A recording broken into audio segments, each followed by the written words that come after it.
మీకు కావాలంటే ఈ డిష్ని ఇలా కూడా తినొచ్చు, చాలా టేస్టీగా ఉంటుంది. నేనైతే ఇలాగే ఇష్టపడతాను. మరి స్టవ్ కట్టేస్తాను. ఇలా మంచి స్పైసీగా ఎంతో బాగుంది. దీన్ని మనం అన్నంలో కలుపుకొని తినొచ్చు, లేకపోతే పెరుగన్నం వాటితో పాటు సైడ్లో వేసి తినొచ్చు. కానీ ఇది కొంచెం లైట్గా, అంటే రొట్టెలతో పరాటాలతో తినేటప్పుడు మాత్రం వాళ్ళు ఇందులో కొబ్బరి పాలు వేసి కొంచెం అంతా లైట్గా తయారు చేస్తారు. మీరు అలా కూడా చేసుకోవచ్చు.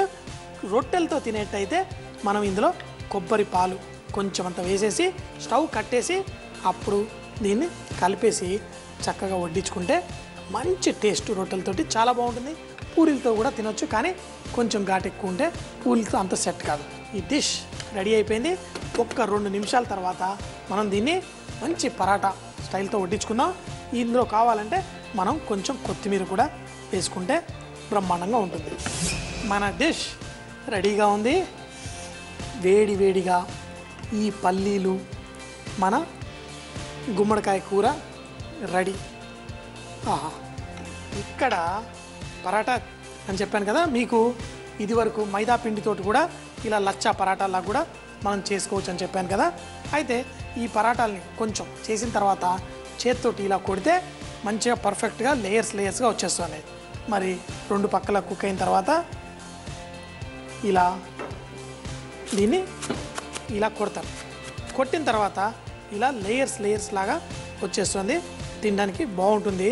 ఈ చిన్నపిల్లలకి ముఖ్యంగా ఈ రొట్టె ఇచ్చామనుకోండి, ఒక్కొక్క లేయర్ ఇలా పొరలు తీసుకొని తింటారు. ఇంకోటి ఏంటంటే వేడివేడిగా తింటే చెయ్యి కాలుతుంది. అది కాకుండా వేడివేడిగా తినడం వల్ల ఇది కొంచెం కరకరలాడుతూ భలే టేస్టీ ఉంటుంది. రొట్టె వేడిగా ఉంది, కాలుతూ ఉంది, మళ్ళీ కూర కూడా అంతే విధిగా. ఏమి టేస్టు! మనం ఇందులో ఆ పల్లీలు కూడా మంచి ఈ మసాలాలో కుక్ అయ్యి మంచి టేస్ట్. అంతేకాకుండా నేను చూపించిన ఇదే మసాలాతోటి మీరు మన శనగలు, ఉడికిచ్చిన శనగలు కూడా అందులో వేసి కూర చేసుకోవచ్చు. అలాంటి డిష్లు కూడా కేరళలో చాలా ఎక్కువగా తింటారు. ఇలా వేడివేడిగా మనం ఈ కూరతో శనగలతో చేసుకోండి, గుమ్మడికాయతో చేసుకోండి, పల్లీలు ఇలా వేసి చేసుకోండి, సూపర్గా ఉంటుంది.